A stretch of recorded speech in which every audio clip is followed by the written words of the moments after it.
ರಾಹುಲ್ ಗಾಂಧಿ ಅವರು ಮಲ್ಲಿಕಾರ್ಜುನ ಖರ್ಗೆ ಸಾಹೇಬರು general secretary ಎಲ್ಲ ಸೇರಿ ಎಲ್ಲ ಜಿಲ್ಲಾ ಅಧ್ಯಕ್ಷಗಳನ್ನೆಲ್ಲ ಕರೆಸಿದ್ರು.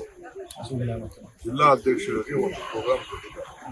ಪಾರ್ಟಿ ಸರ್ಕಾರಕ್ಕಿಂತ ದೊಡ್ಡ ಪಕ್ಷನೇ ಬಹಳ ಮುಖ್ಯ ಅನ್ನೋದು ಒಂದು ಸಂದೇಶವನ್ನು ಎಲ್ಲ ನೇರವಾಗಿ ಅವರೇ ಜಿಲ್ಲಾಧ್ಯಕ್ಷ ಯಾರು ಕರೆಸಬೇಕು ಅಂತ ಪ್ರತಿ ರಾಜ್ಯದಲ್ಲೂ ಕೂಡ ಅವರು ಚರ್ಚೆ ಮಾಡಿದ್ದಾರೆ.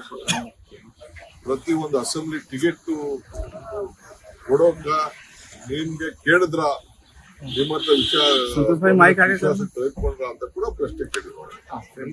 ಅದಕ್ಕೆ ಪಕ್ಷದ ಅಧ್ಯಕ್ಷನ ಅವರು ಶಕ್ತಿ ತುಂಬಬೇಕು ಅನ್ನೋ ದೃಷ್ಟಿಯಿಂದ ಅವ್ರಿಗೆ ಮೆಂಬರ್ಶಿಪ್ ಯಾವ ರೀತಿ ಮಾಡಬೇಕು, ಆಮೇಲೆ ವೋಟರ್ ಲಿಸ್ಟ್ ನ BLAಗಳನ್ನ ಏನ್ ಮಾಡಬೇಕು, ಬೂತ್ ಲೆವೆಲ್ ಏಜೆಂಟ್ ನ ಯಾವ ರೀತಿ ವೋಟರ್ ಲಿಸ್ಟ್ ನ ಸೇರಿಸುವಂಥದ್ದು, ವೋಟರ್ ಲಿಸ್ಟ್ ನ ಕೆಲವು ಕಡೆ ತೆಗೆದಾಕುವಂಥದ್ದು, ಸೇರಿಸುವಂಥದ್ದೆಲ್ಲ ಕೆಲವೆಲ್ಲ ಬೇಕಾದಷ್ಟು ಸ್ಟೇಟ್ಗಳು ಬಂದು ನಮ್ಮ ರಾಜ್ಯದಲ್ಲೂ ಕೂಡ ಕೆಲವೆಲ್ಲ ಎಕ್ಸಾಂಪಲ್ಸ್ ಗಳನ್ನೆಲ್ಲ ಕೊಟ್ಟಿದ್ದಾರೆ. ಮಹಾರಾಷ್ಟ್ರ ಅಲ್ಲಿ, ಹರಿಯಾಣ ಅಲ್ಲಿ ಎಲ್ಲ ಕೂಡ ನಡೀತಿದೆ ಅಂತ.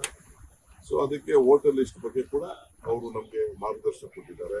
ಸೋಷಿಯಲ್ ಮೀಡಿಯಾ ಏನ್ ಮಾಡಬೇಕು, ಪ್ರೆಸ್ ಅವ್ರು ಏನ್ ಮಾಡಬೇಕು, ಆಮೇಲೆ ಪಕ್ಷಕ್ಕೆ ಕಾರ್ಯಕರ್ತರು ಯಾವ ರೀತಿ ಬೇಡಿಕೆಗಳನ್ನ ಕೊಡಬೇಕು, ಅದಕ್ಕೊಂದು ಆಪ್ ರೆಡಿ ಮಾಡಿದ್ದಾರೆ. ಸೊ ಜಿಲ್ಲಾ ಕಾಂಗ್ರೆಸ್ ಅಧ್ಯಕ್ಷರಿಗೆ ನಾವು ಯಾವ ರೀತಿ ಅವ್ರ ಅಕೌಂಟ್ಗೆ ₹100 ಕೊಡ್ಬೋದು, ₹200 ಕೊಡ್ಬೋದು, ₹500 ಕೊಡ್ಬೋದು, ನೀವೇನು ದುಡ್ಡು ಮಾಡ್ತೀರಿ ನಾವು ಇದರಿಂದ ನಿಮ್ಗೆ ಸಹಾಯ ಮಾಡ್ತೀವಿ ಅಂತ ಹೇಳಿದ್ದಾರೆ. ಅವ್ರಿಗೆಲ್ಲ ಕೂಡ ಮನವರಿಕೆ ಮಾಡಿದ್ದಾರೆ. ಮುಂದಕ್ಕೆ ಅವ್ರಿಗೆ ಯಾವ ರೀತಿ ಶಕ್ತಿ ಕೊಡಬೇಕು ಜಿಲ್ಲಾ ಕಾಂಗ್ರೆಸ್ ಅಧ್ಯಕ್ಷರಿಗೆ ಅಂತೇಳಿ ನಮ್ಮ ಇದರಲ್ಲಿ ಗುಜರಾತ್ ಅಲ್ಲಿ ಒಂದು ತೀರ್ಮಾನ ಮಾಡ್ತಾರೆ. ವರ್ಕಿಂಗ್ ಕಮಿಟಿ ಮೀಟಿಂಗ್ ಇದೆ, ಇವ್ರ ಅಭಿಪ್ರಾಯ ಎಲ್ಲ ತಗೊಂಡಿದ್ದಾರೆ, ಎಲ್ಲರ ಅಭಿಪ್ರಾಯ. ಅದಾದ್ಮೇಲೆ ಅಲ್ಲಿ ಅವರು ಘೋಷಣೆ ಮಾಡ್ತಾರೆ DCC ಅಧ್ಯಕ್ಷರು ಏನು ಅನ್ನುತ್ತೆ.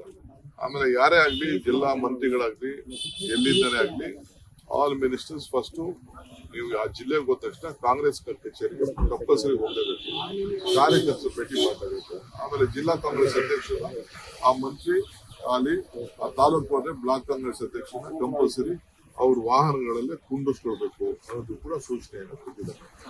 ಸೊ ಇದೆಲ್ಲ ಕೂತ್ಕೊಂಡು ನಾನು ಈಗಾಗಲೇ ಚರ್ಚೆ ಮಾಡಿದ್ದೇನೆ, ಅವ್ರಿಗೆಲ್ಲ ತಿಳಿಸಿದ್ದೇನೆ, ಅವ್ರಿಗೆಲ್ಲ ಧೈರ್ಯ ತುಂಬಿದ್ದೇನೆ. ನೀವು ಪಕ್ಷ ಅವ್ರು ಹೇಳಿದ್ದಾರೆ, ನಿಮ್ಗೆ ಯಾರ ಮೇಲೂ ನೀವೇನು ಡಿಪೆಂಡ್ ಆಗಬೇಕಾಗಿಲ್ಲ, ನಾವೇ ನಿಮ್ಗೆ ರಕ್ಷಣೆ ಮಾಡ್ತೀವಿ ಅಂತ ಕೂಡ ನಿನ್ನೆ ವೇಣುಗೋಪಾಲ್ ಅವರು ಸುದೀರ್ಘವಾಗಿ ಹೇಳಿದ್ದಾರೆ. ಕೆಲವರೆಲ್ಲ ಅವ್ರ ಪ್ರಾಬ್ಲಮ್ಸ್ನೆಲ್ಲ ಅವರು ಹೇಳ್ಕೊಂಡಿದ್ದಾರೆ. ಅವ್ರು ಯಾರೋ ಏನ್ ಹೇಳ್ಕೊಡ್ಬೇಕು ನಾನು ಇದೆಲ್ಲ ಹೇಳೋದಿಲ್ಲ. ಸೊ ನಾನು ಅವ್ರ ಪರವಾಗಿದ್ದೆ.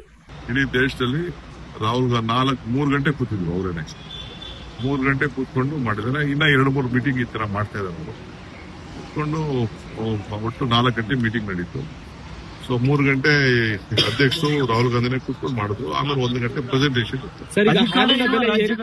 ಅಧಿಕಾರ ಇರುವ ರಾಜ್ಯಗಳಲ್ಲಿ ಇದು ನಿಮಗೆ ಸುಲಭವಾಗಿ ಆಯೋಗವನ್ನ ಅಧಿಕಾರ ಇರಲಿ ರಾಜ್ಯಗಳಲ್ಲಿ ಎಲ್ಲಾ ರಾಜ್ಯದಲ್ಲೂ ಪಕ್ಷ ಏನ್ ಹೇಳ್ತದೆ ಕೇಳಲೇಬೇಕು, ನಾನು ಕೇಳಬೇಕು, ಎಲ್ಲರೂ. ಕುಮಾರಸ್ವಾಮಿ ಟ್ವೀಟ್ ಮಾಡಿದ್ರೆ ಇದು ಈಸ್ಟ್ ಇಂಡಿಯಾ ಕಂಪನಿ ಸರ್ಕಾರ ಅಂತ. ಕುಮಾರಸ್ವಾಮಿ ಯಾರು ಹೇಳಿ, ಇನ್ನೊಬ್ರು ಏನ ಹೇಳಿ, ರೈತರು ಬದುಕ್ಬೇಕಲ್ಲ. ಕುಮಾರಸ್ವಾಮಿ ಹೇಳ್ಬಿಟ್ಟು ಫೀಡಿನ ಬೆಲೆ ಕಡಿಮೆ ಮಾಡಿಸ್ಲಿ, GST ಕಡಿಮೆ ಮಾಡಿಸ್ಲಿ, ಟ್ಯಾಕ್ಸ್ ಕಡಿಮೆ ಮಾಡಿಸ್ಲಿ, ಪೆಟ್ರೋಲ್ ಡೀಸೆಲ್ ಬೆಲೆ ಕಡಿಮೆ ಮಾಡಿಸ್ಲಿ, ಫೀಡ್ ಬೆಲೆನೂ ಕಡಿಮೆ ಆಯ್ತದೆ. ರೈತ ಬದುಕ್ಬೇಕಲ್ಲ. ಅಲ್ಲ ಸರ್, ಬೆಲೆ ಏರಿಕೆ ಆಗುತ್ತೆ, ಆ ದುಡ್ಡು ಸರ್ ರೈತರಿಗೆ ಹೋಗಲ್ಲ, ಸರ್ಕಾರ ಯಾರು ಹೇಳಿ ಯಾವ ಸರ್ಕಾರ? ಅವ್ರಿಗೆ ಕುಮಾರಸ್ವಾಮಿಗೆ ಹಂಗಾರೆ ಈ ಹಾಲಿನ ವ್ಯವಸ್ಥೆ ಇದೇ ಗೊತ್ತಿಲ್ಲ.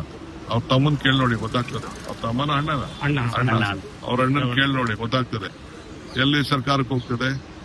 ಇದು ಕೋಆಪರೇಟಿವ್ ಇನ್ಸ್ಟಿಟ್ಯೂಷನ್, ರೈತರದ್ದು. ಸರ್, ಬಂಡೀಪುರ ರಾತ್ರಿ ಸಂಚಾರಕ್ಕೆ ಸಂಬಂಧಪಟ್ಟ ಹಾಗೆ ಪ್ರಿಯಾಂಕಾ ಗಾಂಧಿ ಅವರು ಮತ್ತೆ ಪತ್ರ ಬರೆದಿದ್ದಾರೆ ಅನ್ನೋಂಥ CMಗೆ. ತಾವು ಕೂಡ ಲಾಸ್ಟ್ ಟೈಮು ಹೌದಪ್ಪ, ನಾವು ನೋಡ್ತೀವಿ, ಪರಿಶೀಲನೆ ಮಾಡ್ತೀವಿ, ಚರ್ಚೆ ಮಾಡ್ತೀವಿ, ಆಮೇಲೆ ಮಾತಾಡ್ತೀವಿ.